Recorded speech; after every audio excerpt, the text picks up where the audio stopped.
que la historia de El Mencho terminó en aquella montaña de Tapalpa. Piensas en el cuerpo identificado por ADN, en el operativo que le costó la vida a 28 militares, en el imperio supuestamente sin cabeza, y asumes que con el capo abatido, el apellido Oseguera quedó enterrado con él. Pero Nemesio Oseguera Cervantes tuvo 5 hermanos de padre y madre, y lo que ha sido de cada uno de ellos es algo que ninguna serie ha contado completo. 5 destinos que van desde una casa tranquila en el desierto de California hasta una celda de máxima seguridad en el altiplano, desde el anonimato absoluto hasta un tribunal federal en Washington. Esta es la historia de los hermanos Oseguera Cervantes y de cómo viven hoy con el líder del cartel ya muerto. Porque uno de ellos está en este preciso momento negociando con Estados Unidos para entregar todo lo que sabe. Su caso cierra este video, y es el que explica por qué el apellido Oseguera se sigue desmoronando aunque el Mencho ya no respire. Marín Oseguera Cervantes, el hermano que eligió no ser nadie. Empecemos por el que hizo lo más difícil de todos, nada. Marín Oseguera. Cervantes nació en el mismo lugar que sus hermanos, en Naranjo de Chila, una comunidad rural de Aguililla, en Michoacán, hijo de Miguel Oseguera y Jacoba Cervantes, en una familia campesina que cultivaba aguacate y que muchas noches no tenía la despensa llena. Compartió con Nemesio la misma infancia de pobreza, los mismos plantíos, el mismo pueblo enclavado en la puerta de la tierra caliente, donde entre las frutas que se recolectaban empezaba a esconderse otra cosa mucho más rentable. Todos aprendieron de niños a cuidar aquellos cultivos, a vigilar la hierba que crecía entre los aguacatales, a mirar hacia otro lado cuando pasaban los camiones equivocados. Pero cuando Marín tuvo edad de elegir un camino, eligió el que ninguno de sus hermanos famosos tomó. A los 15 años cruzó a Estados Unidos, se instaló en San Jacinto, un pueblo del desierto a unos 100 kilómetros al este de Los Ángeles, y allí hizo algo casi imposible para alguien con ese apellido. Mientras su hermano se convertía en el hombre más buscado del planeta, Marín se convertía en nadie. Y ser nadie en esa familia era el mayor de los lujos. La casa que levantó lo dice todo sin necesidad de una sola palabra. Una vivienda construida en 2005, valorada en más de $500,000, con jardín amplio y techos altos para soportar el calor del desierto. La casa de un hombre de clase media trabajadora, no la de un capo con caletas bajo el suelo. Formó una familia, trabajó de manera honesta, no acumuló expedientes, alias ni cuentas congeladas por el Departamento del Tesoro. Su esposa, Azucena, lo resumió en una frase seca cuando por fin habló con la prensa. Todos trabajamos y llevamos una vida en la que no queremos publicidad. No hablaban de rutas ni de cargamentos. Hablaban de facturas, de la escuela de los hijos, de un césped que cortar los domingos. Marín representó siempre la posibilidad que la familia Oseguera pudo haber sido y casi nunca fue. La excepción viva de que el apellido no obliga a nada. Pero llevar ese apellido tiene un precio, aunque no hagas absolutamente nada malo. En abril de 2015, cuando el Mencho estaba en pleno auge y su rostro empapelaba las fichas de los más buscados de 2 países, un grupo de agentes federales estadounidenses rodeó al amanecer aquella casa precaria de San Jacinto. Bloquearon todas las salidas con el nerviosismo de quien no sabe qué va a encontrar dentro, convencidos de que en el domicilio del hermano se escondía alguna pieza del imperio. No encontraron un capo, encontraron a un trabajador con el apellido equivocado. Y encima, con los años, aquella dirección tranquila del desierto terminó apareciendo como domicilio de referencia en trámites migratorios y legales de varios sobrinos, hijos del clan que sí había elegido el otro camino. El apellido lo alcanzaba incluso a 1000 kilómetros de Jalisco. No se puede renunciar del todo a una sombra tan larga. Para entender lo enorme de esa decisión, hay que entender de qué mundo salió.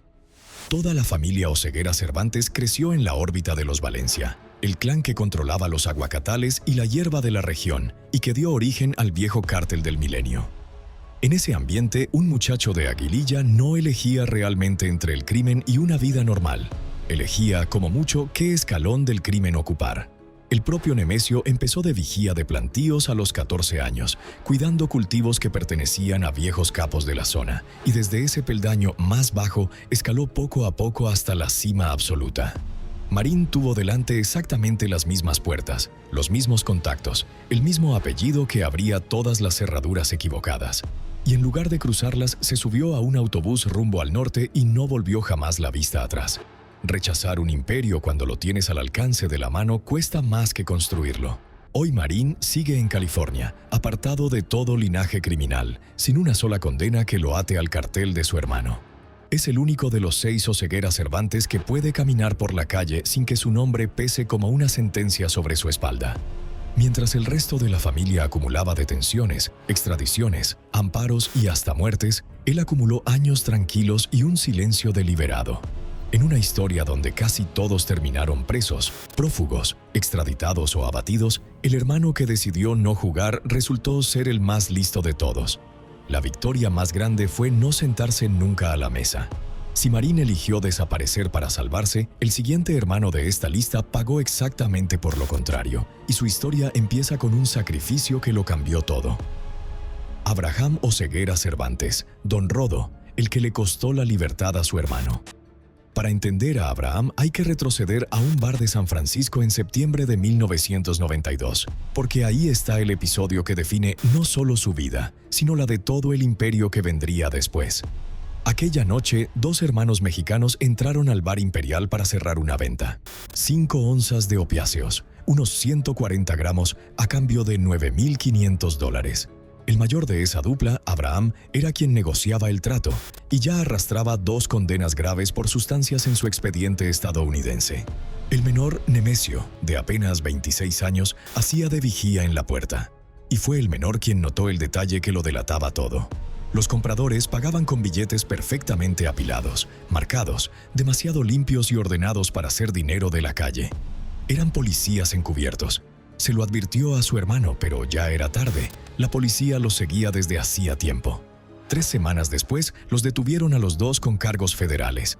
En aquel bar empezó, sin que nadie lo supiera, la leyenda del Mencho. Lo que ocurrió después en el tribunal es la clave que explica el resto de esta historia. Los fiscales fueron brutalmente claros con Nemesio. Si peleaba su inocencia y perdía a su hermano Abraham, con antecedentes graves encima, podía recibir cadena perpetua y morir entre rejas. El menor tenía un caso defendible. Un juicio conjurado probablemente lo habría absuelto, porque intuía que el montaje policial no se sostendría.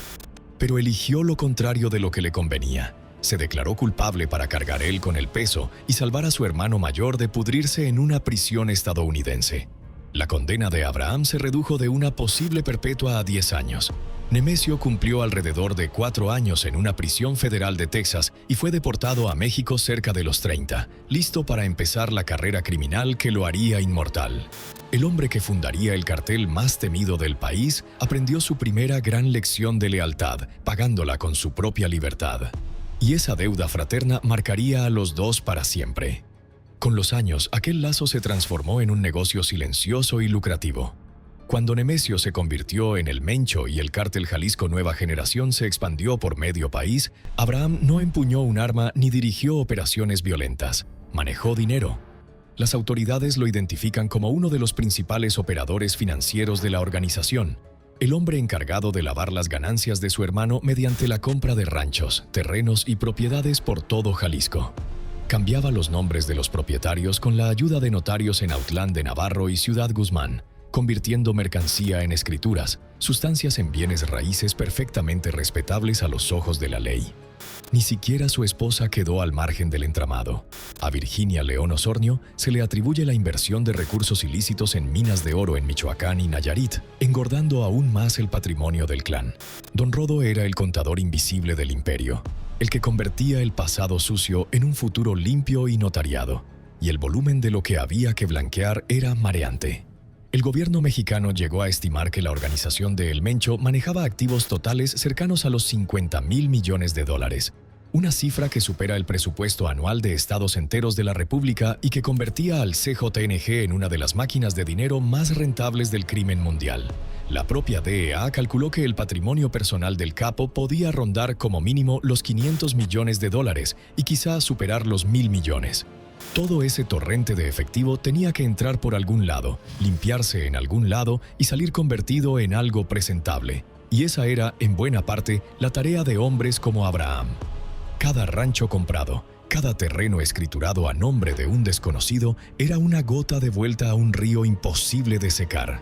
Sin operadores como él, el dinero del imperio se habría ahogado en su propia abundancia. Pero la máquina que parecía perfecta empezó a fallar en abril de 2024. La Guardia Nacional lo capturó de madrugada en el fraccionamiento Hacienda Real, en Autlán de Navarro. Un hombre de tez blanca y estatura media, con camisa a cuadros y botas negras que no parecía en absoluto lo que era. Duró 9 días preso. El 30 de abril, un juez federal ordenó su liberación alegando que la fiscalía no había aportado pruebas suficientes para sostener la acusación ni acreditar la legalidad de la detención. Salió del altiplano como si nada hubiera pasado. Y ahí muchos pensaron que Don Rodo era intocable, que la maquinaria judicial se doblaba mansamente ante el peso del apellido. Se equivocaron por muy poco tiempo. La segunda vez no hubo ninguna puerta de salida. El 27 de febrero de 2025, en un operativo de inteligencia y vigilancia móvil, las autoridades lo recapturaron en el poblado de Atajeas de Covarrubias, en el municipio de Tonaya, Jalisco, junto a otros 3 hombres, con armas de fuego, dinero en efectivo y dosis de mercancía. Esta vez lo vincularon a proceso por portación de arma de fuego de uso exclusivo del ejército, posesión de cartuchos y delitos contra la salud, y lo encerraron en el penal de máxima seguridad del Altiplano, en el Estado de México, exactamente el mismo del que había salido sonriente meses atrás. Desde ese día no ha vuelto a pisar la calle. La segunda captura le cerró de golpe la puerta que la primera le había dejado abierta. Lo que vino después fue una larga guerra de papel.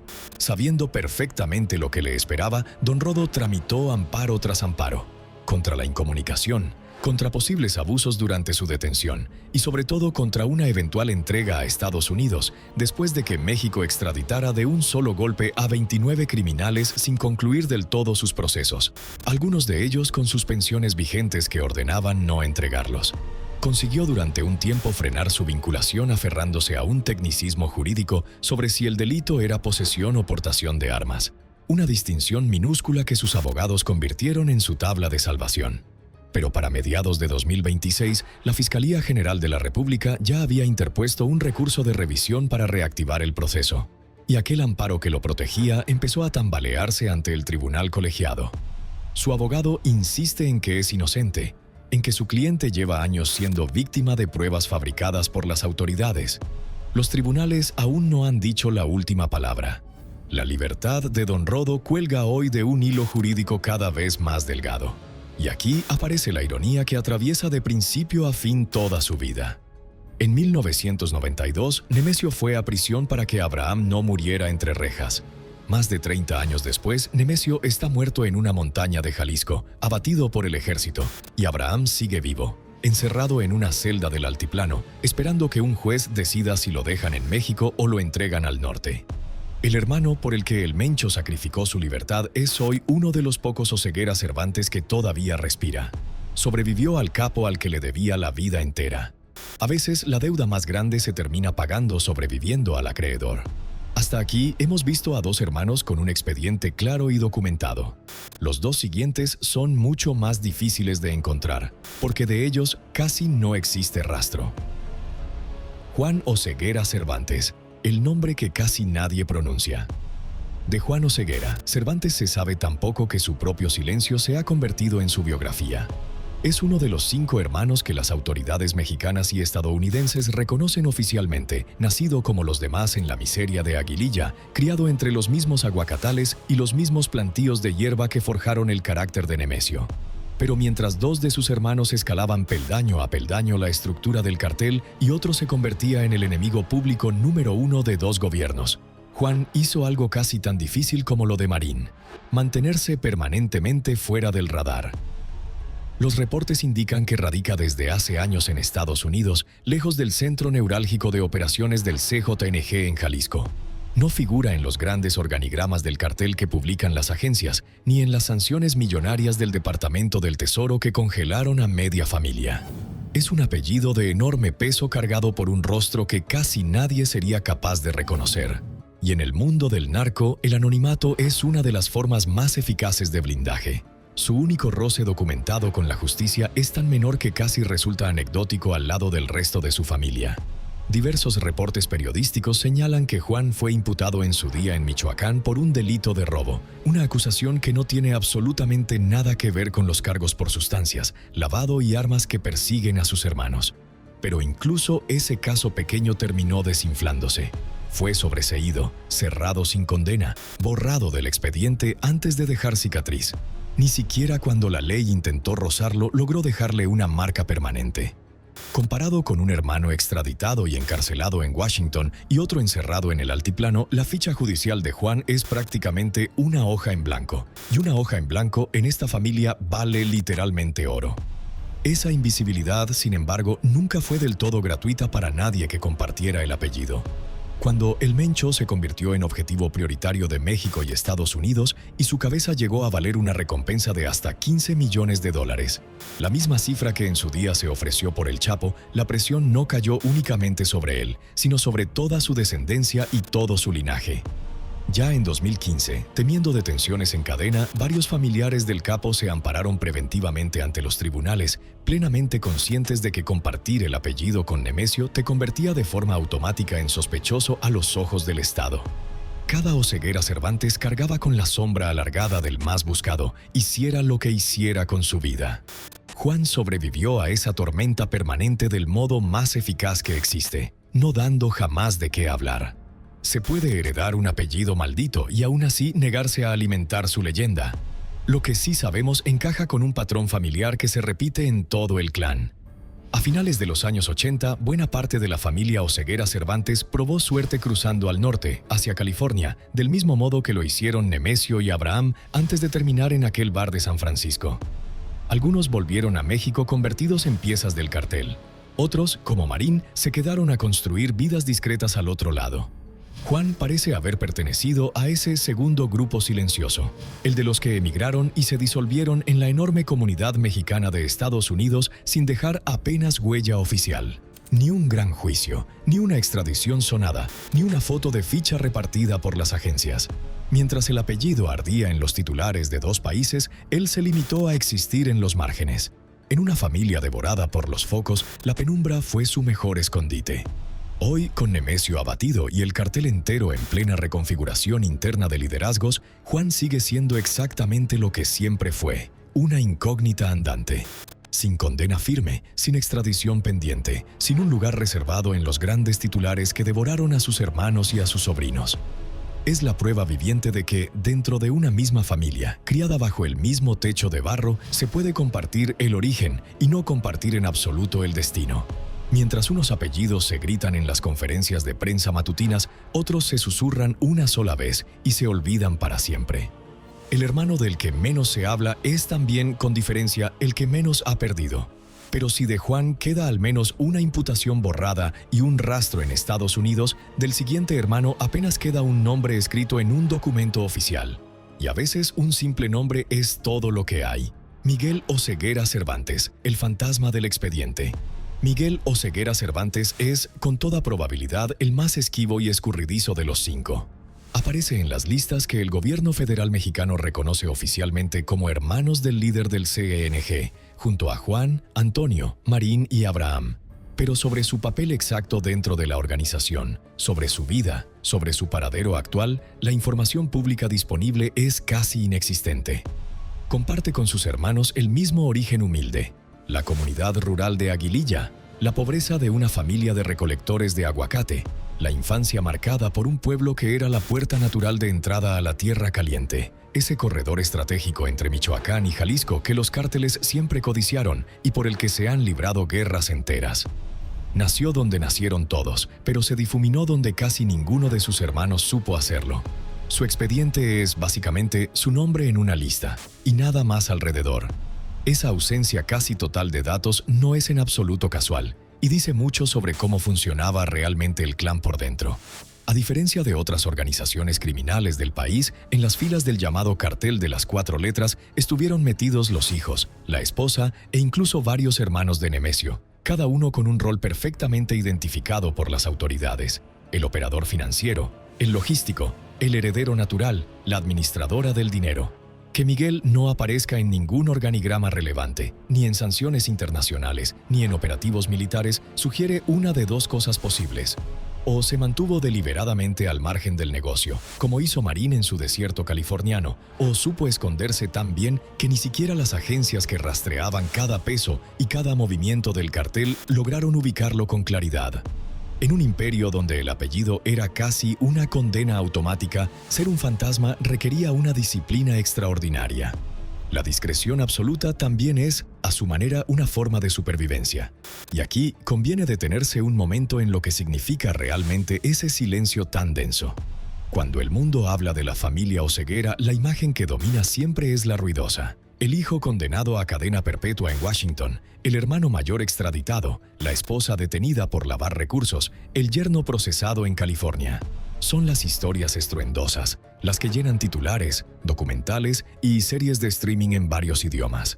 Pero por cada figura estridente de esa familia, hay otra que aprendió muy pronto una verdad incómoda: que en este mundo el ruido es exactamente lo que te mata y el silencio lo que te mantiene con vida. Miguel pertenece de lleno a esa segunda categoría, la de los que entendieron que el mejor lugar posible dentro de una familia perseguida por dos países es el margen, la nota al pie, el nombre sin rostro conocido.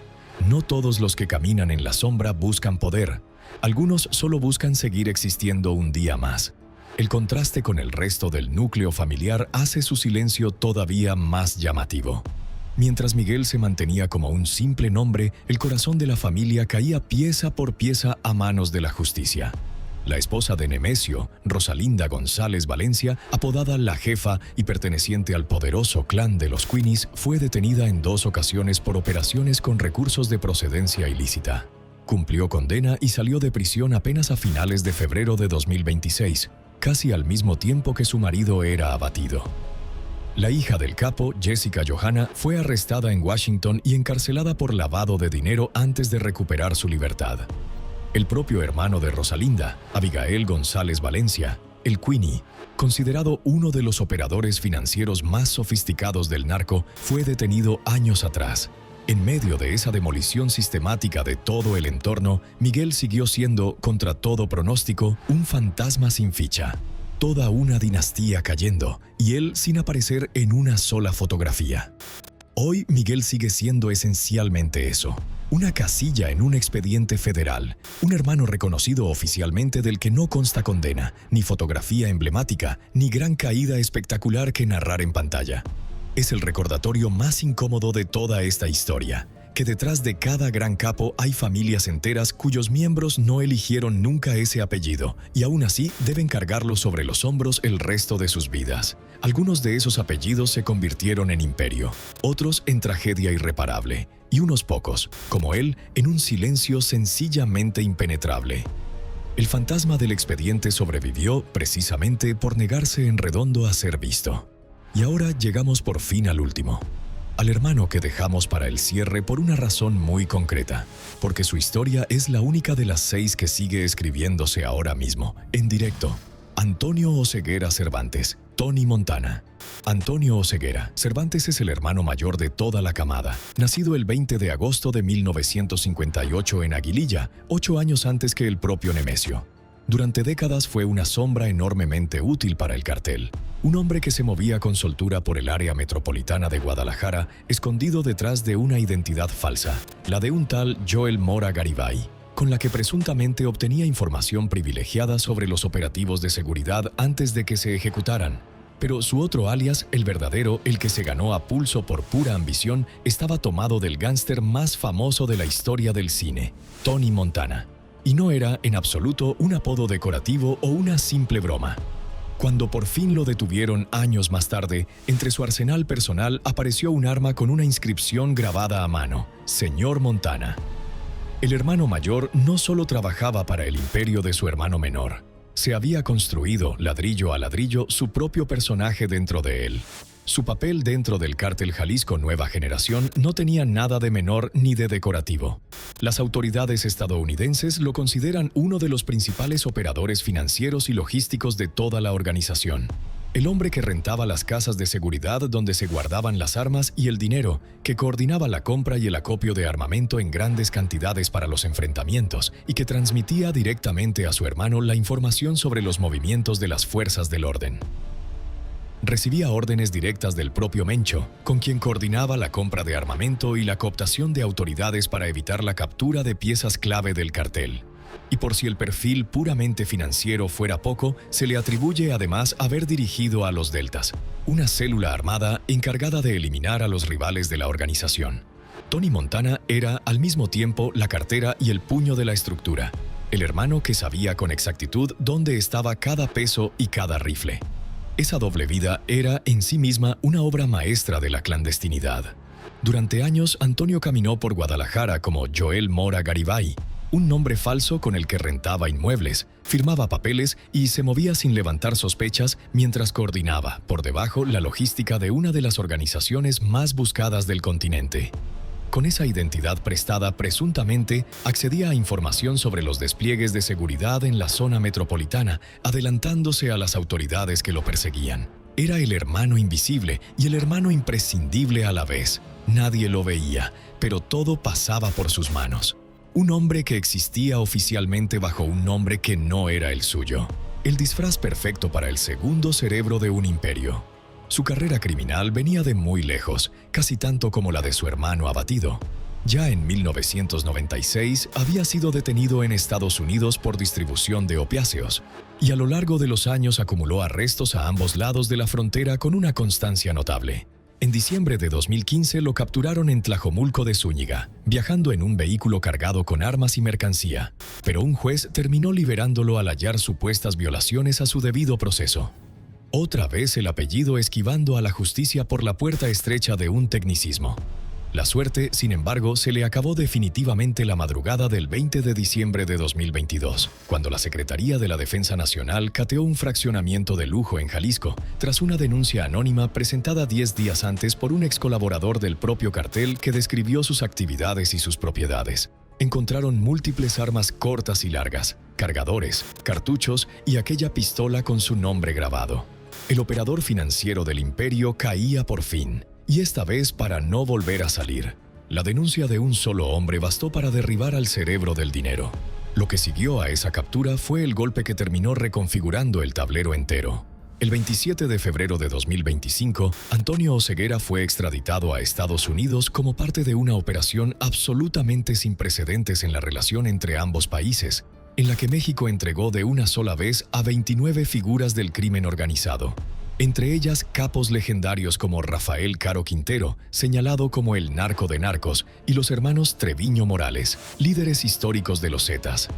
En territorio estadounidense, Tony Montana enfrenta cargos por conspiración para traficar polvo blanco y sustancias sintéticas durante más de 2 décadas hacia el norte, además de delitos con armas de fuego, un expediente que perfectamente podría condenarlo a cadena perpetua. El hombre que grababa su alias en las cachas de las pistolas terminó sentado en una celda federal en Washington, a merced del mismo sistema que su hermano menor había desafiado y humillado durante toda su vida. El gángster de película se quedó, de pronto, sin guión y sin escenario.